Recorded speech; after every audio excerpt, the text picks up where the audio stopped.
186. Sekian lama. Beberapa bulan telah berlalu, dan syukurnya Ayunda kini berhasil khatam Quran. Meskipun awalnya ia tidak fokus karena terlalu banyak memikirkan orang yang setiap bulannya selalu mengirimi hadiah. Tapi Ayunda telah berhasil melewati itu semua, meski pada awalnya banyak sekali hukuman yang ia dapat karena sering melanggar peraturan.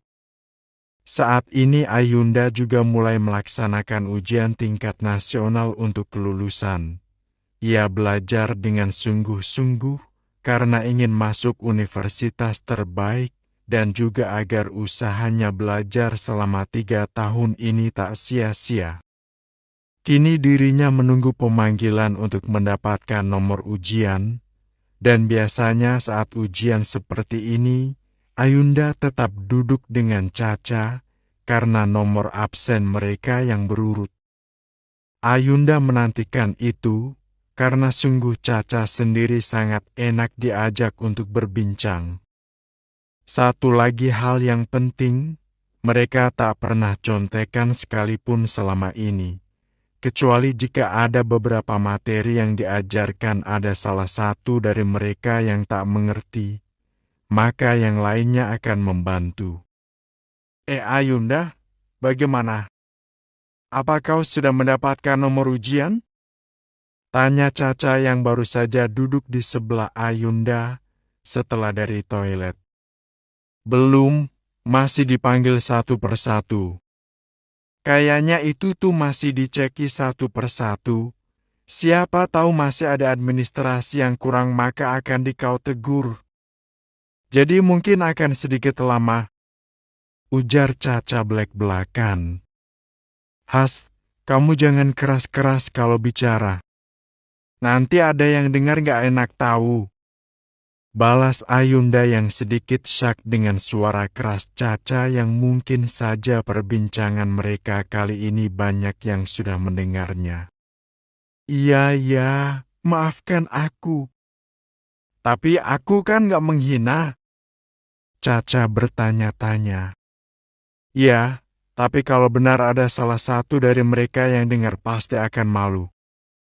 Udah, masalah seperti ini tak perlu diperpanjang. Jangan dibicarakan juga, semua sudah tahu kok. Mendengar tuturan Ayunda, membuat Caca terdiam dan sedikit menyesali mulutnya yang asal bicara dengan suara yang cukup kencang.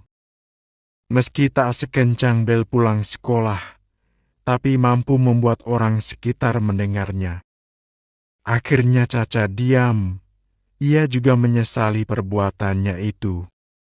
Namun, mau bagaimana lagi, nasi telah menjadi bubur. Sudah tak apa-apa, jangan diulangi lagi ya. Bujuk Ayunda sambil menepuk bahu sahabatnya. Caca mengangguk patuh, ia tersenyum mendengar itu.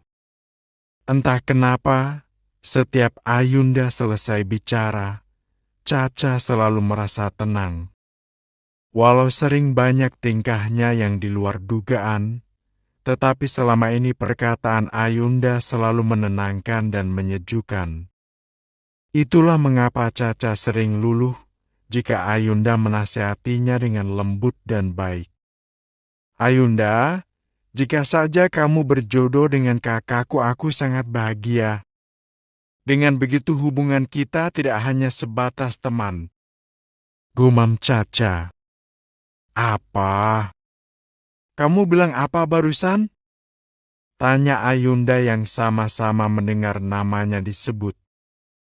Tidak, aku hanya bertanya bagaimana kabar Yusuf. Sela Caca salah tingkah. Baik, tapi dia sangat sibuk sekali makanya jarang komunikasi. Apa kamu mau aku kasih nomor HP-nya? Tawar Ayunda. Tidak.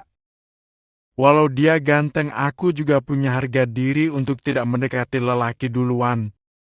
Lagian, jika dipikir-pikir mantan sopir kamu itu memang tampan, tapi sayangnya terlalu hambar. Kurang seru aja sih. tolak Caca mentah-mentah. Aku bangga punya teman kamu yang punya harga diri tinggi, tapi bicara soal keseruan aku dengar kabar kamu dekat dengan ketua OSIS.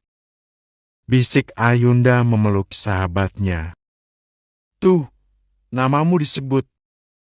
Sela Caca. Kini giliran Ayunda dipanggil. Dengan wajahnya yang ditutupi cadar, ia berjalan anggun ke depan meja guru untuk mengambil nomor peserta ujiannya. Ini nomor kamu Ayunda. Silahkan tanda tangan dan setelah itu kembali ke tempat duduk semula. Ujar sang guru, dan Ayunda hanya mengiyakan dengan lembut. Seperti yang dikatakan sang guru, setelah selesai tanda tangan, Ayunda kemudian kembali beranjak ke tempat duduknya. Setelah ia duduk, Caca gantian dipanggil ke depan dan melakukan hal yang serupa. Bagaimana, Ca? Nomor pesertanya masih sama kan? Tanya Ayunda pelan. Namun, kali ini Caca mengernyit. Ia masih mencoba memandangi nomor peserta itu dengan seksama. Siapa tahu ia memang salah lihat. Lihat, ini kenapa tiba-tiba aku berada di urutan ke-1? Tanya Caca yang membuat Ayunda sontak juga terkaget. Ah iya juga, dan punyaku juga nomor urut 25. Ada apa ini? Apa memang masih menggunakan sistem acak? Ayunda juga ikut syak. Keduanya bingung. Kenapa nomornya bisa jauh berbeda? Biasanya Caca dan Ayunda akan saling berjejer berurutan. Namun, berbeda dengan kali ini yang membuat keduanya sedikit tak terima. Sepertinya ini diacak, tapi apakah semuanya atau hanya kita? Tanya Ayunda. Caca terlihat memutarkan matanya melihat sekeliling, dan berancang-ancang untuk memanggil salah satu temannya. Dinda, panggul Caca pada temannya di belakang tempat duduk mereka. Ia memanggil dengan suara yang pelan. Iya, Ca. Ada apa? Tanya Dinda tak mengerti. Apa nomor urut kamu berbeda dari sebelumnya? Tanyanya to the point. Iya, memangnya ada apa? Setahu aku memang diacak kalau ujian kelulusan. Memangnya kenapa? Kamu keberatan, Ca? Tanya Dinda balik, dan Caca hanya menggeleng sambil sedikit meringis. Kini Caca duduk dengan sedikit tak terima, tapi mau bagaimana lagi semua sudah pembagian dari guru. Ini memang sudah peraturan yang harus mereka taati, dan lagi pula tak ada bedanya jika ia duduk bersama Ayunda atau tidak. Karena jika nekat mencotek sama saja dengan bunuh diri. Baik anak-anak, hari Senin ujian akan segera dimulai. Datanglah dengan tepat waktu dan jangan telat. Karena yang mengawasi ujian kalian bukanlah guru dari sekolah ini, melainkan guru dari sekolah lain. Untuk itu, jaga image sekolah dengan baik dan jangan menyontek. Saya permisi dulu. Assalamualaikum. Ujar sang guru. Waalaikumsalam. Ujar seluruh siswa serentak, dan setelah mendapati itu sang guru berlaku dari sekolah, dan semuanya bersiap-siap akan pulang. Semuanya sedang berberes, tetapi Caca terlihat menghentikan aktivitasnya itu. Ada apa, Ca? Tanya Ayunda penasaran. Aku akan duduk dengan siapa ya saat ujian? Tanya Caca bingung, karena ia berada di absen pertama untuk saat ini. Ayunda juga nampak diam, karena dirinya juga gak menyangka bahwa nomor ujian akan diacak seperti ini. Entahlah, aku juga tidak tahu. Kita lihat saja hari Senin, itu bisa menjadi surprise untuk kita. Jawab Ayunda santai, karena dirinya tak apa jika tak duduk dengan Caca. Karena itu hanya untuk seminggu saja, dan setelahnya sampai menunggu libur tiba mereka akan tetap bersama. Surprise? Ya, surprise. Siapa tahu kamu duduk dengan Dinda atau dengan ketua OSIS? Kita tak pernah tahu kan? Nah, dari situ, makanya ini menjadi surprise. Canda Ayunda. Mendengar godaan Ayunda, Caca hanya nyengir saja.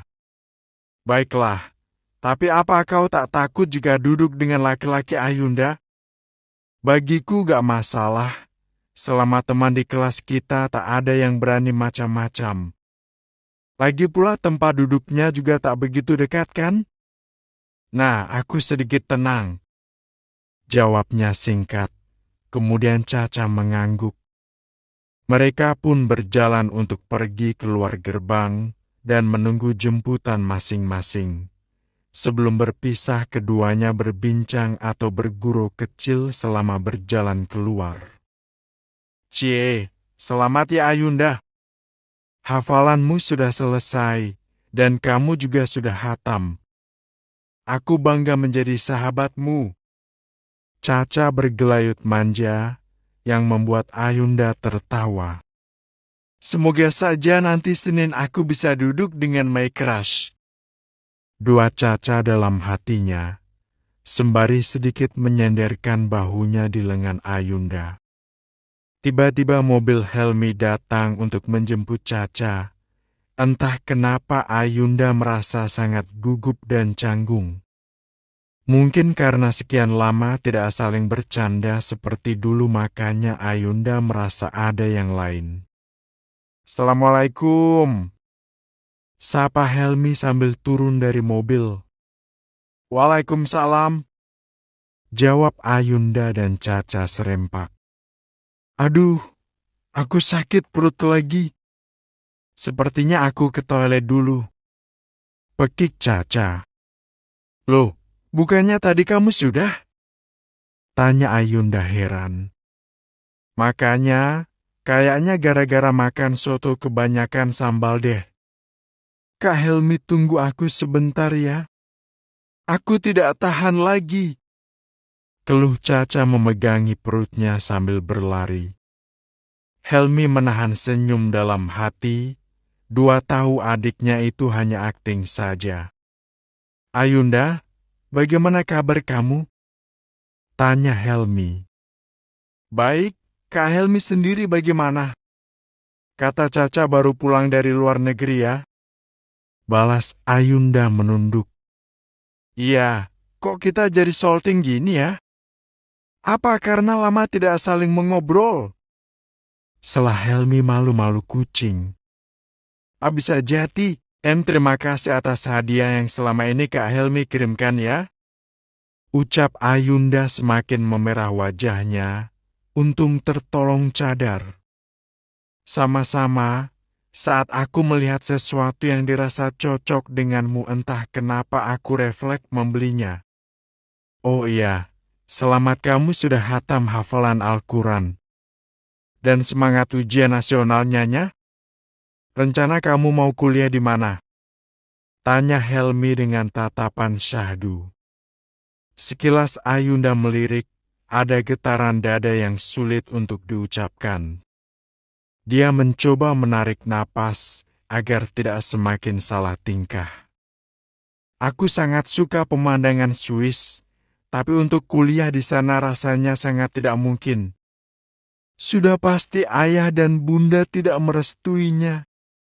Jawab Ayunda menatap langit yang biru. Saat itu, Helmi merasa ada kesedihan di kedua mata sang peri kecil. Ingin sekali Helmi bilang, maukah kamu menikah denganku? Kamu bisa kuliah di sana dan aku siap menemanimu. Tetapi mulut Helmi seolah terkunci. Dia sama sekali tidak punya keberanian. Takut ditolak dan dibenci. Apalagi kata-kata itu tidak pantas diucapkan saat ini, malah nanti mengganggu pikiran Ayunda yang mau ujian. Kak Helmi, mobil ayah sudah datang. Aku pamit pulang dulu ya. Sela Ayunda. Ya, hati-hati ya. Ayunda langsung memasuki mobil ayahnya. Perlu diketahui bahwa Ayunda juga sudah kembali dari asrama. Karena tujuannya telah selesai di sana yang membuat ia ingin cepat-cepat pulang dan bisa menemui keluarga besar yang selama ini selalu Ayunda rindukan, hingga terkadang ia menangis di kamar mandi karena terlalu rindu. Bagi Ayunda, obat paling ampuh saat rindu hanyalah bertemu saja. Maka sebab itu, Ayunda segera pulang setelah menyelesaikan hafalannya di sana. Kini dirinya bisa tenang lagi setelah berkumpul dengan keluarganya, dan ia merasa sangat aman dan tenang saat kembali ke rumahnya. Assalamualaikum, Ayunda pulang. Waalaikumsalam, sayang. Kebetulan Bunda sudah selesai masak nih. Ayo makan siang, tapi ganti baju dulu. Jawab Indria. Iya, Bunda. Aku sangat rindu sekali dengan masakan Bunda. Timpal Ayunda sungguh-sungguh.